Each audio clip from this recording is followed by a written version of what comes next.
Hello दोस्तों, नमस्कार। मैं साधना आप सबका बहुत बहुत स्वागत करती हूँ अपने इस यूट्यूब चैनल रोजगार विद साधना पंडित में। आप उम्मीद है आप सब बहुत बढ़िया होंगे। बच्चों, जैसा कि आप जानते हैं कि मेरा मेरा सब्जेक्ट हिंदी चल रहा है फिलहाल में, ठीक है। और मैंने आपको पहले बताया था कि मैं अपने इस चैनल पे हिंदी फिलहाल जो मैं खुद कर सकती हूँ, फिलहाल मैं हिंदी और रीजनिंग कंप्लीट कराने के मैंने पूरा अपना टारगेट किया है, जिससे कि आपको पता है। और यूपी पुलिस में अब यूपी पुलिस की जो 26,000 वैकेंसी आ रही हैं, उसमें बच्चों रीजनिंग और हिंदी एक अपने बहुत ही महत्वपूर्ण चैप्टर, ये समझो बहुत ही महत्वपूर्ण सब्जेक्ट है। और जो बच्चा इन दोनों सब्जेक्टों को कर जाएगा उसका सिलेक्शन हो जाएगा बच्चों, ठीक है। और वैसे तो करना तो देखो मैथ भी है, जीके भी है, पर ये आपको पता है 56 नंबर की तो रीजनिंग है, ठीक है। 67 नंबर की हिंदी है, तो ये और एक क्वेश्चन 1.5 नंबर का है, ठीक है। तो बहुत जरूरी है बच्चों ये इन दोनों सब्जेक्टों पे पकड़ बनाना। जिस बच्चे की इन दोनों सब्जेक्टों पे पकड़ होगी उसका सिलेक्शन 101% होगा बच्चों। ऐसा मैं बोल रही हूँ, और मैं नहीं, आप अगर कहो तो ये चाहे आप किसी पे लिखवा के ले जाओ, लेकिन आपका सिलेक्शन जरूर होगा। इस बात को मैं 100% बोल रही, पूरा श्योर हूँ इस बात से। क्यों? क्योंकि मैंने 2018 का रिजल्ट देखा है, ठीक है। और बहुत और भी लोगों को देखा है कि जो बच्चों की इन दो मतलब सब्जेक्टों पे पकड़ थी, और मैथ में तो पता ही है क्या, कुछ बच्चे ठीक होते हैं, कुछ वीक होते हैं, लेकिन जो चैप्टर ऐसे हैं उनको तो हम कर सकते हैं ना मजबूत। अब रीजनिंग तो कोई भी बच्चा कर लेगा, ठीक है, कोई भी कर सकता है रीजनिंग को। अब क्या है, मैंने जैसे बताया था आपको कि वर्णमाला का मेरा पहला भाग 2 वीडियो बन चुकी है वर्णमाला पर, जिसमें मेरा स्वर चल रहा है, ठीक है, जिसमें हमारे स्वर चल रहे हैं। तो उसमें आपको बता दिया था। आज मैं बताने आई हूँ आपको कि मैं रीजनिंग का सिलेबस बताने के लिए आई हूँ बच्चों। ये बहुत जरूरी है जानना कि मैं आपको क्या क्या करवाऊंगी और क्या क्या नहीं करवाऊंगी। तो पहला हमारा रीजनिंग को हम 2 भागों में बांटते हैं, एक तो वर्बल, एक नॉन वर्बल। वर्बल में क्या होता है, देखो वर्बल में क्या होता है, जैसे ऐसे जो चैप्टर आते हैं, अंग्रेजी वर्णमाला परीक्षण। अंग्रेजी वर्णमाला परीक्षण क्या होता है, जैसे ए हमारी 1 नंबर पे है और ई हमारी 5 नंबर पे है, तो बताइए वाई कितने नंबर पे होगी, के कितने नंबर पे होगी। तो ये सब चीजें आएंगी उसमें, ठीक है। तो वर्बल हमारी ये रीजनिंग होती है। और एक होती है नॉन वर्बल। नॉन वर्बल क्या होती है बच्चों, कि जिसमें आकृति होंगी, चित्र होंगे, बताइए इनमें से कौन सी आकृति भिन्न है। उसमें से क्या होता है, आपको एक छांटना होता है, जैसे चार एक जैसी दी गई मतलब 3 एक जैसी दी गई होंगी, और उसमें जो एक है वो सबसे अलग होगी, ठीक है। तो उसमें हमें थोड़ा ध्यान देना पड़ेगा कि कौन सी ठीक है कौन सी नहीं। तो वो मैं आपको बाद में कराऊंगी नॉन वर्बल, ठीक है, जिसमें ये रहेगा कथन, निष्कर्ष वगैरह, और भी कई सारे चैप्टर उसमें है। वो मैं वही कराऊंगी जो आपके काम के हैं, लेकिन ये हमारी बहुत जरूरी है वर्बल रीजनिंग। तो वर्बल रीजनिंग में मैं बताऊंगी आपको। पहला हमारा चैप्टर रहने वाला है हिंदी नहीं, अंग्रेजी वर्णमाला परीक्षण, ठीक है।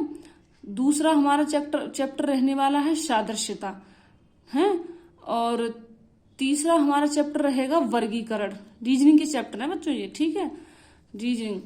और चौथा चैप्टर हमारा रहेगा कोडिंग डिकोडिंग। जैसे कोडिंग डिकोडिंग क्या होता है कि जैसे मान लो पानी को हम आग कहें, ठीक है, आग को हवा कहें, तो बताइए धरती को क्या कहेंगे। तो इस तरीके से कोडिंग डिकोडिंग होता है, ठीक है, कोडिंग डिकोडिंग। और जैसे तीन संख्या दे देगा, चौथा आपसे पूछ लेगा कि बताइए इस जगह पर क्या आएगा, तो कोडिंग डिकोडिंग इसको बोलते हैं। कोडिंग डिकोडिंग का मतलब ये होता है कि जैसे किसी एक चीज का जो नाम है उसको ना कह करके कोई और कोड दे देना। उसका मतलब ये होता है, जैसे किसी एक चीज का नाम मान लो है अमन है, मान लो किसी व्यक्ति का नाम अमन है, ठीक है, और उसको अमन ना कह करके उसको सिर्फ वो ए बोल दे या एम बोल दे। वो क्यों? क्योंकि देखो अमन की स्पेल आउट करो आप तो AMAN, तो उसमें से वो एम भी बोल सकता है, ए भी बोल सकता है और एन भी बोल सकता है। इसी तरीके से इसको कोडिंग डिकोडिंग कहा गया है। श्रृंखला चैप्टर ये। दिशा और दूरी। दिशा में क्या रहेगा बच्चों, ये श्रृंखला रहेगा आपका, ठीक है। फिर रहेगा बच्चों कौन सा, दिशा, कोडिंग डिकोडिंग हो ही गया, श्रृंखला हो ही गया, दिशा और दूरी, ठीक है। दिशा दूरी में क्या रहेगा हमारा, दिशा दूरी में कि एक व्यक्ति पूर्व की ओर चलता है और 5 किलोमीटर पूर्व में गया, वो 4 किलोमीटर पश्चिम में गया है। अब बताइए वो किस दिशा में पहुंच गया है। तो छठवां चैप्टर ये रहेगा दिशा और दूरी, ठीक है। अब सातवां चैप्टर रहेगा हमारा रक्त संबंध। जैसे कि किसी व्यक्ति के चैप्टर आते हैं, जैसे कि मोहन ने एक व्यक्ति की ओर इशारा करते हुए कहा वो मेरी बहन की मौसी की लड़की है, तो ऐसे करके बताइए उस व्यक्ति का उस व्यक्ति से क्या संबंध है। तो रक्त संबंध वो होता है, ठीक है। क्रम परीक्षण क्या होता है? क्रम परीक्षण का मतलब ये होता है बच्चों कि एक व्यक्ति ऊपर से 11वें नंबर पे है और नीचे से 12वें स्थान पर है, तो बताइए उस पंक्ति में कुल कितने लोग हैं, बताइए, ये चीजें आएंगी, ठीक है उसमें। हाँ, और अगला है हमारा 9वां चैप्टर, जिसमें रहेगा हमारा 9 नंबर का चैप्टर रहेगा, जिसमें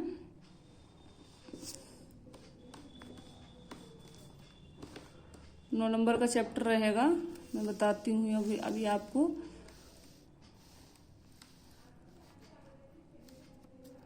9 नंबर का चैप्टर रहेगा हमारा परीक्षण, क्रम परीक्षण हो ही गया। बैठक व्यवस्था रहेगा। बैठक व्यवस्था में क्या होता है, ए बी के दाईं ओर बैठा है, सी उसके बाएं ओर बैठा है, या वो उसके दाएं ओर बैठा है, तो बताइए ए का स्थान बताइए। एक वृत्त में 4 लोग बैठे हैं, उनका मुंह एक दूसरे के सामने, तो ये बैठक व्यवस्थीकरण रहेगा, ठीक है।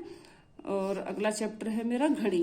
घड़ी ये आपके ये घड़ी और कैलेंडर, और ये क्या बोलते हैं, ये और ये दिशा, दूरी, बैठक व्यवस्थीकरण, घड़ी और कैलेंडर। मैं आपको इतने अच्छे कंटेंट दूंगी इन 4 चैप्टर के, और खासकर ये बच्चों के यही चैप्टर वीक होते हैं। तो बच्चों मेरी हर वीडियो देखना, और जिससे आपके हर कॉन्सेप्ट क्लियर हो जाएंगे। क्योंकि फिर क्या होगा, अगर कोई एक वीडियो देखेगा फिर दूसरी नहीं देखेगा, तो फिर वो आपके लिए प्रॉब्लम हो जाएगी। इसलिए इन 4 चैप्टर को मैं बहुत बेहतर तरीके से कराने जा रही हूँ, और आपके समझ में भी आएगा। बहुत इजी, जिसको बेस से समझना है बेस से समझना, जिसको ठीक है, जिसको कॉन्सेप्ट समझना है कॉन्सेप्ट भी समझाऊंगी मैं, और जिसको ट्रिक चाहिए उसके लिए ट्रिक भी लेके आऊंगी। और ट्रिक बच्चों ऐसी होगी, हर एक क्वेश्चन पर लागू हो रही होगी वो ट्रिक, ठीक है। वो मेरी खुद की आजमाई हुई ट्रिक है, मैं इस बात को बता रही हूँ। है क्यों? क्योंकि देखो कई सारे टीचर क्या होते हैं, ले आते हैं 2 क्वेश्चन ले आए छाप के और उस पर लगा दी ट्रिक। अब उसमें क्या होता है भाई, जो उन्होंने 2 कराए हैं उस पर तो मान लो हो गया वो, ठीक है, उस पर तो वो ट्रिक फॉलो हो गई। अब जो क्या होगा, जब हम करने बैठते हैं तो वो नहीं होती। तो इसलिए मैं वैसा काम नहीं करूंगी कि जिससे आपको प्रॉब्लम हो। मैं किसी के भविष्य के साथ खिलवाड़ नहीं करूंगी। मैं 100% श्योर चीजों को ही आपको बताऊंगी, जिससे कि आप कभी भी करें तो आपको कोई दिक्कत ना हो, ठीक है। कैलेंडर, अब घड़ी के बाद कैलेंडर, ठीक है। अब पूछ लेता है कैलेंडर में कि बताइए सन 1995 का कैलेंडर कब यूज होगा, ठीक है। बताइए 11 फरवरी को ये दिन था, तो 12 मार्च को कौन सा दिन होगा, तो ये सारी चीजें पूछता है, ठीक है। संख्या परीक्षण में भी ऐसे होता है कि ऊपर वो संख्या परीक्षण भी एक चैप्टर है, ठीक है। उसमें पूछ लेता है कि वो होता है जो जैसे संख्या दे दी जाती है, इनमें से बताइए कौन सा भिन्न है, ठीक है। अब क्या है अगला, आयु पर आधारित, ठीक है। आयु पे आधारित ये क्वेश्चन बहुत आते हैं। क्यों? ये मैथ में भी आता है और रीजनिंग में भी आता है। क्यों? अगर जहाँ मैथ होता है वहां तो मैथ में दे देता है वो, और जहाँ मैथ नहीं होता वहां उसे रीजनिंग में डाल देता है। तो इसलिए मैं इस चैप्टर को बहुत अच्छी तरीके से करा दूंगी कि अगर आपकी मैथ भी वीक है तो उसमें आपका ये वहां पे भी आएगा, तो आप वहां पे भी कर सकोगे, ठीक है। कि इसमें कैसे पूछ लेता है, बताइए टीना की आयु 8 वर्ष है, वो अपने पिता की दुगनी आयु की है, ठीक है। तो बताइए 5 वर्ष बाद उसकी कितनी उम्र हो जाएगी। तो ये सारी चीज, लुप्त पदों का, अब अगला चैप्टर है मेरा लुप्त पदों का भरना, ठीक है। लुप्त पदों का भरना, तो अब लुप्त पदों का भरना का मतलब ये होता है, जैसे ऐसे दे देगा, जैसे ए लिखा हुआ है, ठीक है, और तुम्हारा ये बी लिख दिया। अब जैसे ये डबल ए लिख दिया, यहाँ खाली जगह, फिर आगे बी लिख दिया, यहाँ खाली जगह, तो ऐसे करके वो दे देता है कि बताइए यहाँ श्रृंखला में क्या भरा जाएगा। तो वो सब चीजें।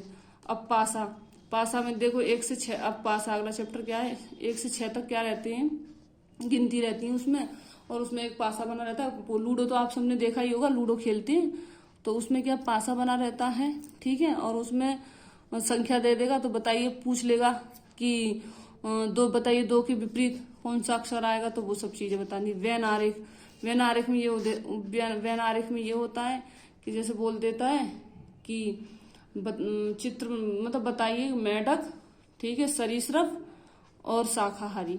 तो ऐसे आपको 3 डायग्राम बनाने होंगे, वो आपको बता देगा, डायग्राम दे देगा, आपको उसमें से छांटना होगा कि बताइए ये तीनों किस तरीके से बनेंगे, ठीक है। तो ये सारी चीजें बताऊंगी मैं आपको।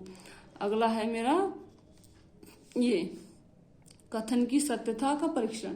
उसमें क्या कहेगा कि प्रधानमंत्री मोदी जी ने ये योजना निकाली है, जैसे कोई योजना, उज्ज्वल योजना चलाई मान लो, ठीक है, उज्ज्वल योजना चलाई, किसान योजना चलाई, कई सारी योजनाएं चलाई उन्होंने। तो बताइए इसमें अगर वो बोलता है कि मतलब कि ये योजना है और इसके तहत ये कार्यक्रम करने की बोला है मोदी जी ने, तो बताइए क्या हमें ऐसा कार्य करना चाहिए, हाँ या नहीं, ऐसे करके बोलता है। तो सत्यता मतलब ये पूछता है कि इसमें कितना % सही है, मतलब वो क्या होता है, जनता के हिसाब से क्वेश्चन होते हैं। तो वही सारी चीज है। फिलहाल ये इतने ही इम्पोर्टेंट चैप्टर हैं, ठीक है। मैं इनको कराऊंगी, पहले इनको अच्छे से समझिए और फिर मैं आपको ये तो वर्बल है, ठीक है, ये वर्बल है, और वो कराऊंगी मैं नॉन वर्बल। तो जिसमें क्या रहेगा कि जिसमें आप ये नॉन वर्बल में तो बता ही दिया मैंने, चित्र वगैरह रहते हैं, वो बहुत अच्छे से कर जाओगे। फिलहाल ये रीजनिंग बहुत मायने रखती है, ये हर एक चैप्टर, हर एक सब उसमें आती है पेपर में, ये बहुत जरूरी है जानना, ठीक है बच्चों। अच्छे से पढ़ते रहिएगा, मेरी शुभकामनाएं आपके साथ हैं।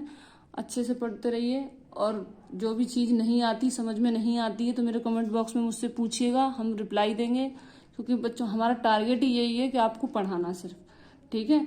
हमारे ये नहीं कि वीडियो बना के डाल देना कि सब्सक्राइब कर दो, कि ये देखो चीज़ें अच्छी लगे तो सब्सक्राइब करो, जबरदस्ती वाली बात नहीं है, ठीक है। अगर आपको अच्छी चीज़ें चाहिए तो आप कर सकते हो, और आपको बेकार लगता है तो कोई बात नहीं भी, ठीक है। हम किसी से जोर जबरदस्ती नहीं कह रहे। चलो ठीक है बच्चों, ओके, धन्यवाद, थैंक यू।